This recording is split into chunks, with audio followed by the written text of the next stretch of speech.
Lucas 16, a partir do versículo de número 1. Lucas 16 e 1. Jesus disse aos seus discípulos: o administrador de um homem rico foi acusado de estar desperdiçando os seus bens.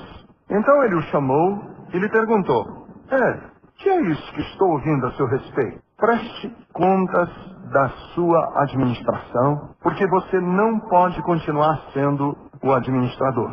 O administrador disse a si mesmo: meu senhor está me despedindo. Que farei? Para cavar não tenho força e tenho vergonha de mendigar. Já sei o que vou fazer para que quando perder o meu emprego aqui, as pessoas me recebam em suas casas. Então chamou cada um dos devedores do seu senhor. Perguntou ao primeiro: quanto você deve ao meu senhor? 100 potes de azeite. Ele respondeu. O administrador lhe disse: toma a sua conta, sente-se depressa e escreva 50. A seguir perguntou ao segundo: e você, quanto deve? 100 tonéis de trigo, respondeu ele. Ele lhe disse: tome a sua conta e escreva 80. O senhor elogiou o administrador desonesto, porque agiu astutamente. Pois os filhos deste mundo são mais astutos no trabalho ou no trato entre si do que os filhos da luz. Por isso eu lhes digo: usem a riqueza deste mundo ímpio para ganhar amigos, de forma que quando ele acabar, estes o recebam nas moradas eternas. Quem é fiel no pouco, também é fiel no muito. E quem é desonesto no pouco, também é desonesto no muito. Assim, se vocês não forem dignos de confiança em lidar com as riquezas deste mundo ímpio, quem lhes confiará as verdadeiras riquezas? E se vocês não forem dignos de confiança em relação ao que é dos outros, quem lhes dará o que é de vocês?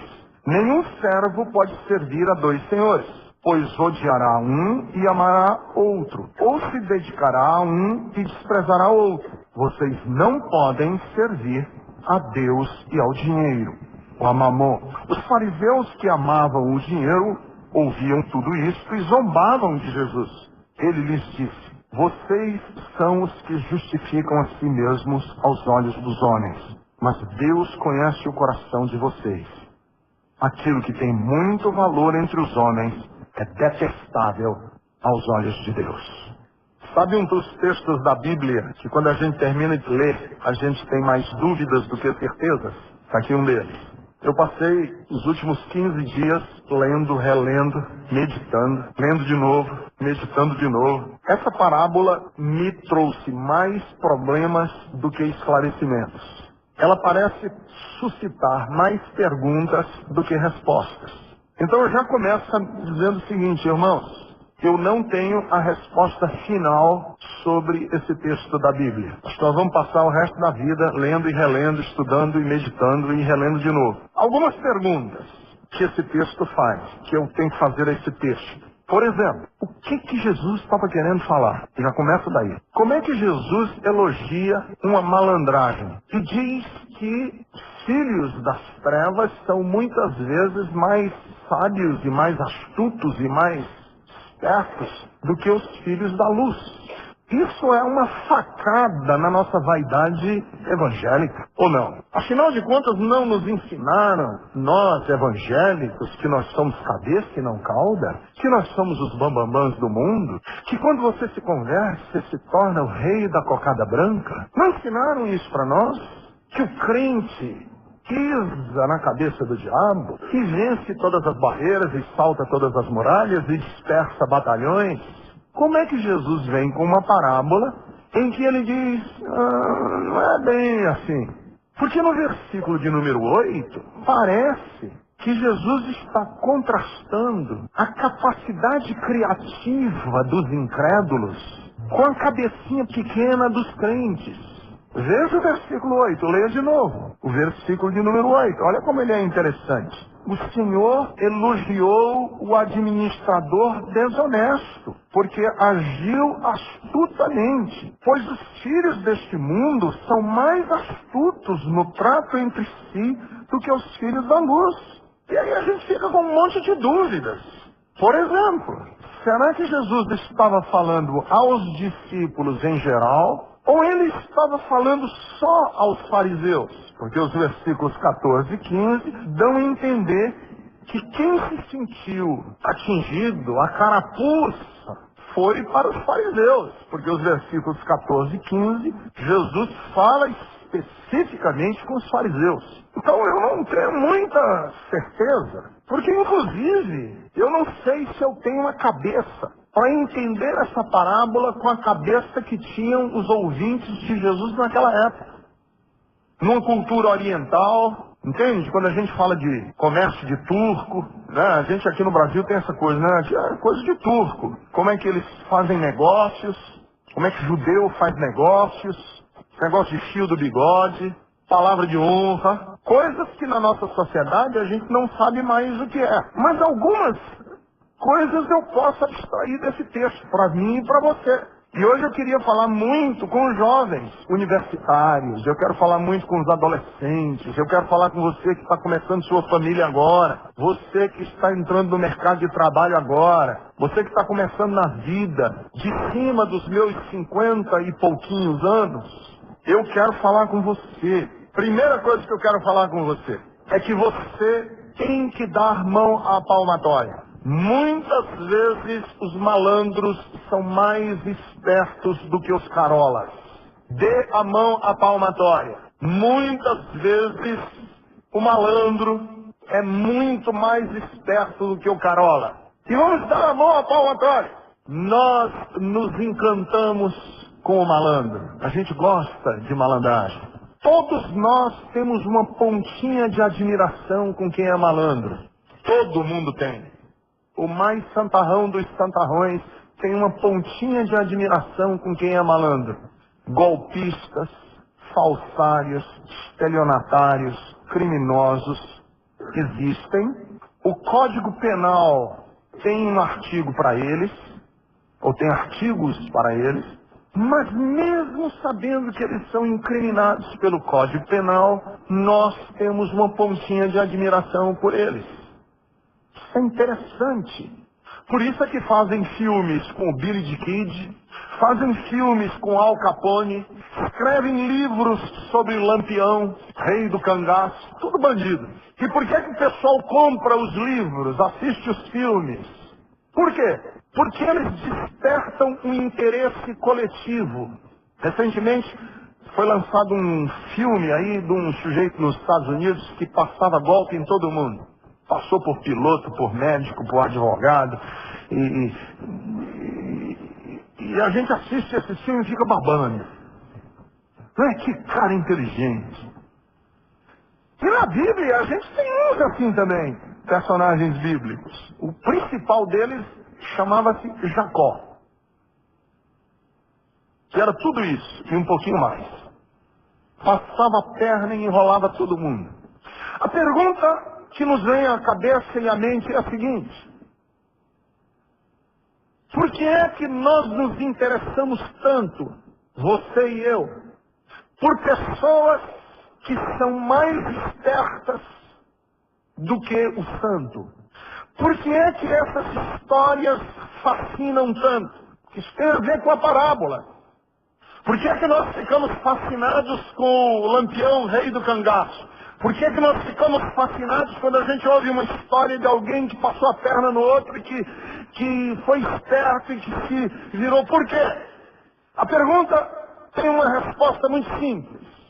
A malandragem é muitas vezes mais esperta do que nós, que somos crentões, carolas, crentes, porque eles vivem no mundo como se Deus não existisse. A lógica do bandido é o seguinte: Deus não é por mim, então eu tenho que me virar. Deus não vai me ajudar, então eu tenho que me virar. Eu não tenho ninguém por mim, eu tenho que me virar. Eu tenho que dar nó em pingo d'água, eu tenho que dar nó em trilho de trem, eu tenho que me virar, porque se eu não me virar, ninguém me ajuda. E aí eu olho para os crentes, e os crentes vivem assim: não, irmão, eu vou orar, Deus vai me ajudar. Resultado: o crente é um acomodadozão, e o cara do mundo, que não tem ninguém por ele, é esperto, ágil, trabalha, luta, guerreia. E o crente: não, irmão, vamos esperar em Deus. Vamos fazer aqui uma oração, e Deus é por nós, meu irmão. Aqui, a carteira de trabalho, Deus abençoe, eu vou conseguir o melhor emprego da praça. E o cara lá do mundo está dizendo assim, eu não tenho ninguém por mim, eu tenho que me lutar, Deus não vai me ajudar. Não é assim? Deus não vai me ajudar, eu tenho que estudar. Eu tenho que estudar a noite toda. Eu tenho que estudar a semana inteira. Eu tenho que burlar tudo que puder. Eu tenho que fazer o que puder. E o crente, não, irmão, vamos esperar em Deus. Deus é por nós. Deus abre porta. E quando Deus abre porta, ninguém fecha. Resultado. O cara lá de fora passa a perna no que está, Senhor, me ajuda, Jesus. Tudo é por mim, tu vai me ajudar. E aí Jesus diz com essa parábola o seguinte: lute, meu irmão, trabalhe. E trabalhe como se Deus não fosse por você. Viva no mundo como se Deus não fosse por você. Porque às vezes eu vejo o pessoal na igreja, estou aqui orando porque Deus tem minha companheira. E o outro esperto, de olho na menina. Deus não vai me ajudar companheira nenhuma, então eu vou ter que lutar. Aí eu vejo casados. Não, Deus vai resolver os problemas do meu casamento. Resultado, o casamento vai para as cucurias. E o outro diz assim, Deus não vai ajudar aqui coisa nenhuma, eu tenho que trabalhar esse casamento e resolver o problema desse casamento. E aí o casamento dele levanta. Eu cheguei à seguinte conclusão. O cristão deve se comportar da seguinte maneira. Seja correto no seu trabalho, como se Deus estivesse olhando por cima do seu ombro. Seja correto, como se Deus estivesse olhando para você o tempo inteiro. Mas busque trabalhar e lutar na vida como se Deus não existisse. Essa é a lição que Jesus quer dar aqui. Seja correto como se Deus estivesse aqui do meu lado. Ó, Ricardo, estou aqui contigo, hein? Senhor, vou andar na correção porque o Senhor é comigo. Mas quando eu vou para o mercado de trabalho, quando eu vou trabalhar o meu casamento, quando eu vou escolher a mulher com quem eu vou me casar, eu tenho que trabalhar como se Deus não estivesse nem perto de mim. Eu sei que alguns de vocês estão chocados, deixa eu explicar direitinho. Porque o problema dos crentes é que eles invertem a ordem. Quando é na hora de ser ético, a gente trabalha como se Deus não estivesse nem aí. Na hora de ser correto, trabalha como se Deus estivesse aqui do seu lado.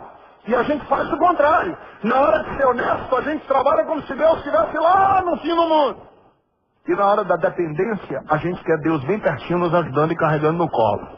E Jesus diz, não, é o contrário. Na hora de ser correto, trabalhe como se Deus estivesse lhe vendo. Seu parceiro, Deus é meu sócio na hora da correção. Mas na hora da eficiência, na hora de dar duro, na hora de passar no vestibular, na hora de conseguir um emprego com o currículo, viva como se Deus não estivesse lhe ajudando. Deus me ajuda para ser correto, mas Deus não me ajuda para levar vantagem. Olha, eu vou para uma mesa de operação. Aí o médico vai abrir aqui, é crente. Na hora que ele vai abrir, o outro médico diz assim para ele, e aí, cara, tá com certeza do que você vai fazer? Não, cara, aqui eu tô só na dependência de Deus. Se tivesse acordado na hora da operação, eu digo, opa, você não. O piloto tá aqui no avião. Aí o outro diz assim, e aí, vamos? Cara, tá tão complicado, mas eu vou na dependência do Senhor. Eu vou dizer, não, amigo, na dependência de Deus, não. Eu quero que você vá de acordo com o checklist que você tem e os procedimentos aéreos e viaje como se Deus não estivesse ajudando a gente. Eu quero que você seja correto. Aliás, eu não gostaria de entrar na vida levando vantagem sobre o meu vizinho. Eu quero entrar na vida com tanta integridade que na disputa da vida, na luta pela vida, eu jamais chegue lá na frente e o outro diga assim para mim, cara, você conseguiu o melhor emprego só porque você é crente, mas você é um incompetente. Até rimar rima, né? Você é um incompetente. Você passou no vestibular porque Deus lhe deu uma força, mas você é um incompetente. Eu quero ir para uma prova de vestibular com a seguinte categoria, Senhor, Eu quero que o Senhor não me ajude a passar na frente desses outros aqui. Porque se eu passar na frente deles com a tua ajuda, o meu mérito não existe. Não existe mérito. Deus me deu um empurrão na frente dos outros. Isso é pistolão. Isso é balança enganada. Isso é fraude.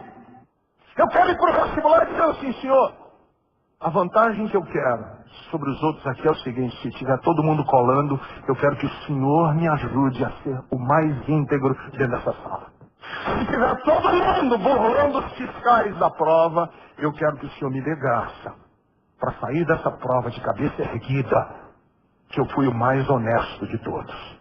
Essa ajuda eu quero na frente dos outros. Mas a ajuda do ponto 8 da prova, opção A, B e C, eu digo, Senhor, eu não sei, eu tenho a menor ideia de que seja. Mas eu vou agora te pedir, Espírito Santo, me revela, é a A, B ou a C. Aí não, eu não quero fazer isso. Deixa eu dar um exemplo para vocês. Semana passada eu corri a maratona, semana atrasada. Corri minha 9ª maratona, 9 maratonas. E correr maratona é uma experiência sui generis. Que você, quando começa uma maratona, você nunca sabe como vai terminar. Pois bem, eu estou correndo uma maratona. Quando chegou no quilômetro 36, 37, que eu já estou saindo com a língua pela boca, de repente eu começo a me aproximar de uma brasileira e eu olho. Eu digo, ô fulana, você aqui? Ela disse, vamos lá? Eu digo, vamos. E aí eu já vi correndo aqui na USP. Eu já vi correndo aqui na USP e eu sei que corro bem mais do que ela. Falei, cara, a mulher tá boa. No quilômetro 38 com gás, sobrando corrida, e ali do meu lado, e eu fui pegar uma água, dei uma demoradazinha para pegar na água, ela já estava na minha frente. E aí eu achei estranho, digo, fulana, você tá bem, hein? Ela disse, não, eu comecei no quilômetro 32. Eu falei, assim não vale. Assim não vale. E aí eu cheguei na frente dela, ainda assim, e aí quando chegou lá, botou a cabeça, o cara colocou a medalha no pescoço dela, eu digo, assim não vale. Imagine, eu vou começar a correr uma maratona, eu digo, Senhor, está escrito em Isaías, que os que esperam no Senhor renovam as suas forças. Então é o seguinte, Senhor, eu sou teu filho, eu nem treinei lá essas coisas todas, e tu não vai deixar o ímpio chegar na minha frente, vai, Senhor? Não é assim que a gente age na vida? Aí o ímpio que está do meu lado, ele não tem Deus para clamar. Ele não vai pedir a Deus. O que ele faz? Ele diz, olha, eu não tenho Deus que vai me ajudar, então eu tenho que treinar. E ele treina. E ele se esmera.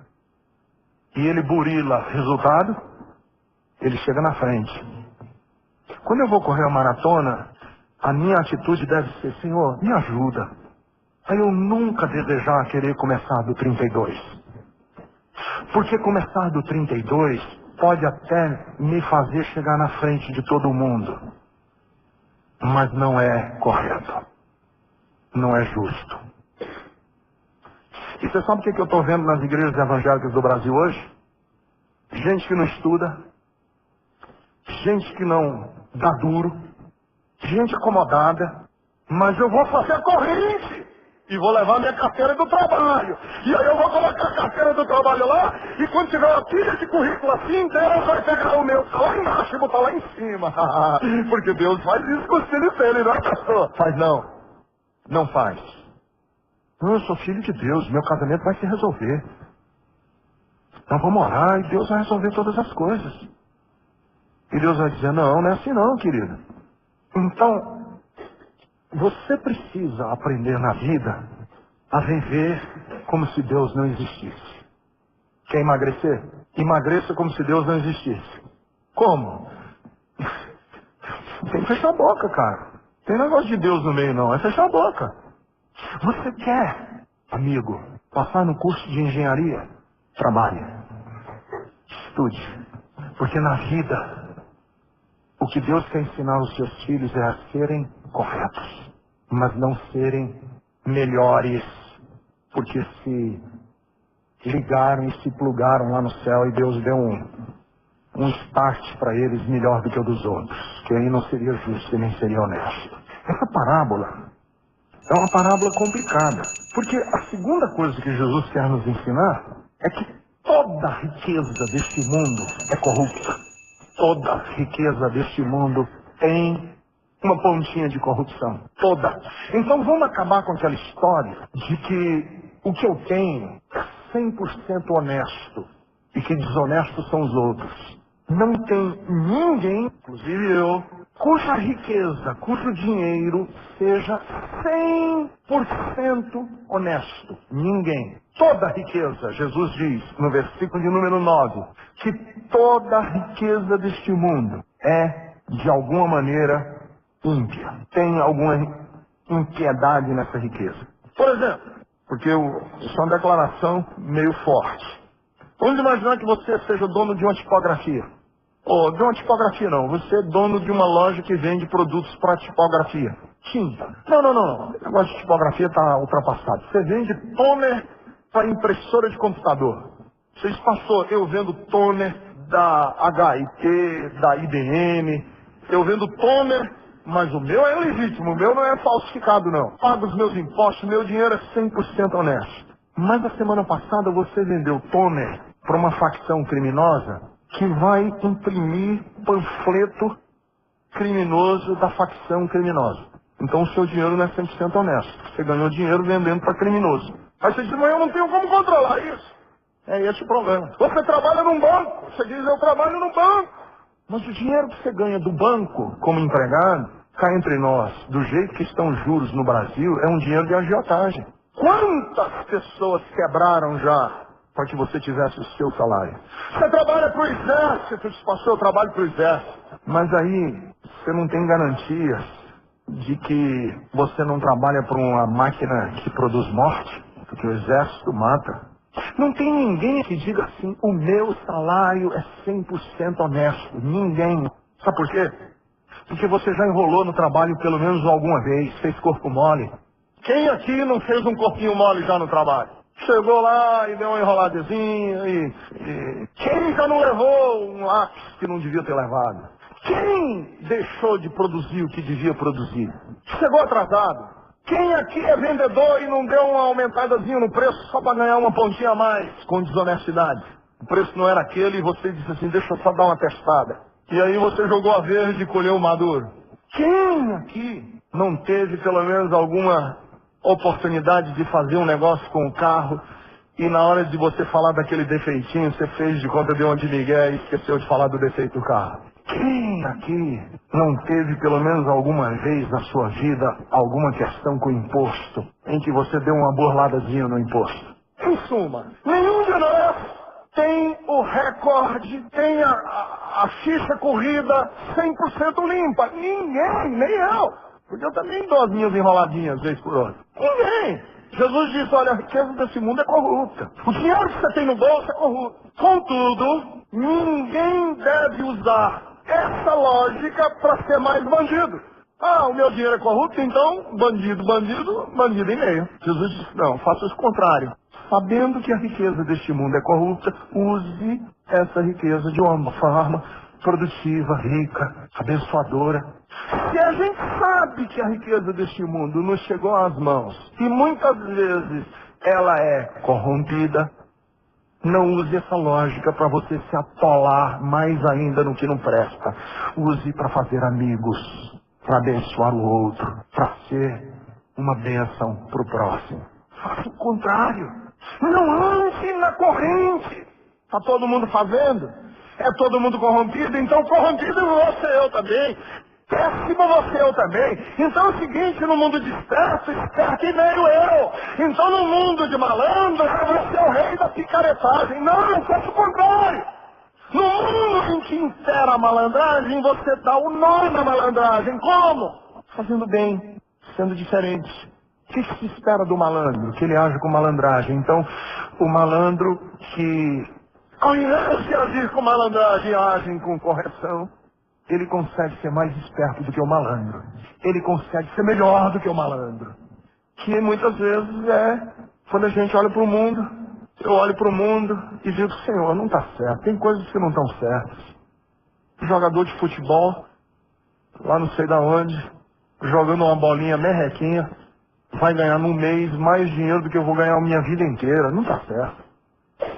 Então eu vou fazer o seguinte, vou passar a perna na Bethesda, porque eu não vou ficar no prejuízo. E o jogador de bola lá nasce aonde? Está ganhando um dinheiro que é corrompido. Jesus disse, o senhor também é, Ricardo. Mas não use isso para legitimar você ser pior do que ele. Use isso para você ser bom.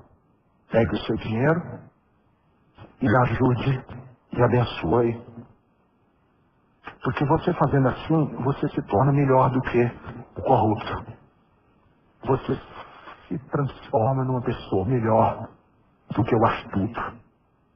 Quando você pega as riquezas do mundo e não usa a lógica do cínico. Já que meu dinheiro tem mancha, sujeira, então vou me atolar na fossa.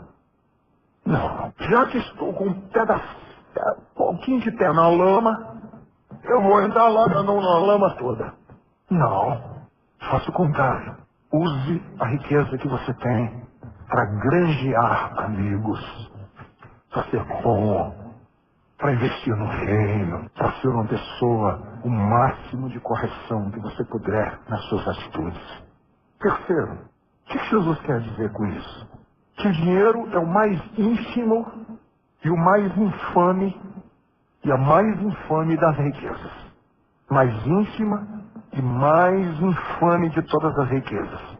Todos nós temos riquezas. Você e eu temos muitas riquezas. Mas a mais ínfima e a mais infame das nossas riquezas é o dinheiro. E o que é que Jesus quer nos ensinar? Que se você não for generoso, se você não tiver condições de se comportar com a mais ínfima das riquezas, que é o dinheiro, com a mais infame das riquezas, que é o dinheiro, você não terá condições de lidar com outras riquezas mais nobres.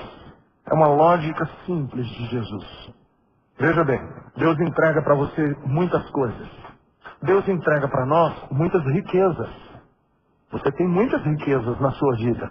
Tempo é uma riqueza. Tempo é uma riqueza não renovável. Tempo é uma riqueza nunca renovável. O tempo que você gasta, você não renova ele nunca. É uma riqueza que Deus lhe deu. Você tem amigos, é uma riqueza. Você tem sua família, é a sua riqueza. Você tem os seus filhos, é uma riqueza. Você tem os seus pais, é uma riqueza. Você tem muitas riquezas na sua vida. Os seus talentos são riquezas. A sua voz, seus olhos. Eu ouvia um CD com Andrea Bocelli, aquele cantor italiano, que voz, cego.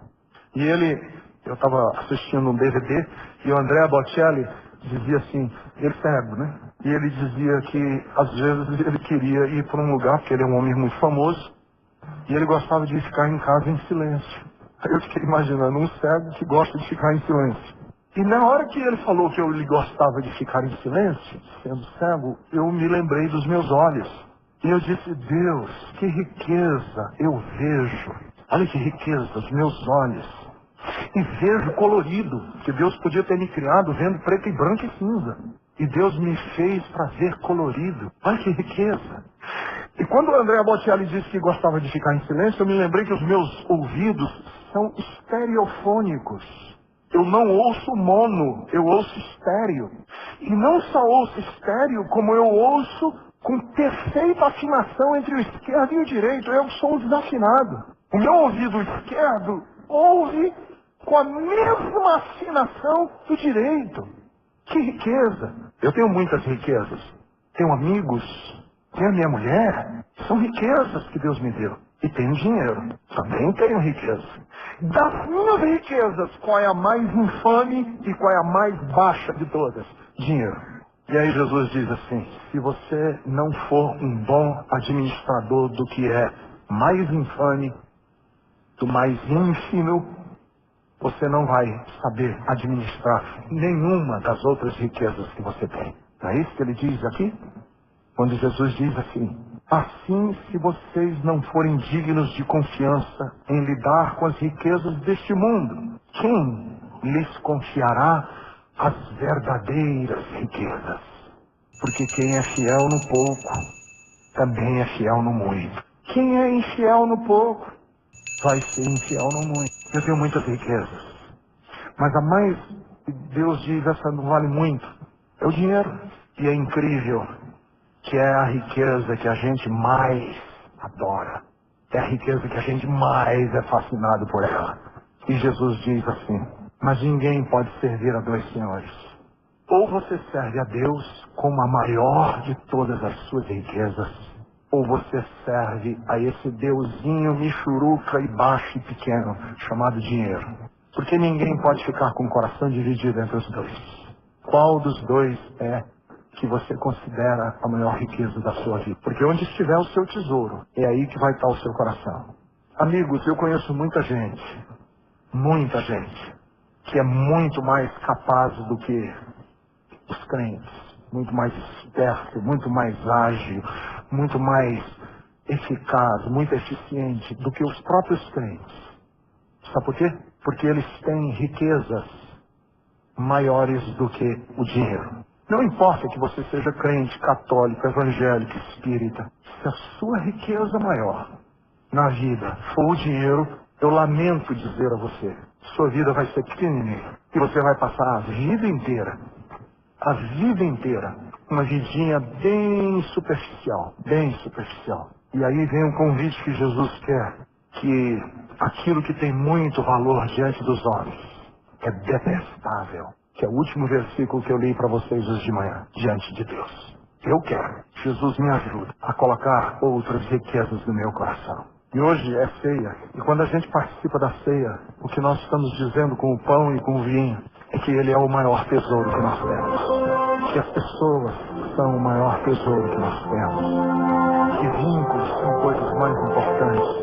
Que nós temos valores outros. E porque nós temos esses valores, nós queremos nos dar por eles. Amado Deus, ajuda-nos a remir o tempo, a nos comportar sem jogar a vida fora.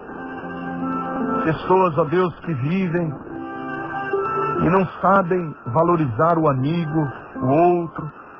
Ajuda-nos, ó Deus, porque essa mensagem que tu pregaste, essa história que tu contaste, essa parábola que nos chegou aos ouvidos é fascinante, é desafiadora, é enriquecedora da nossa vida.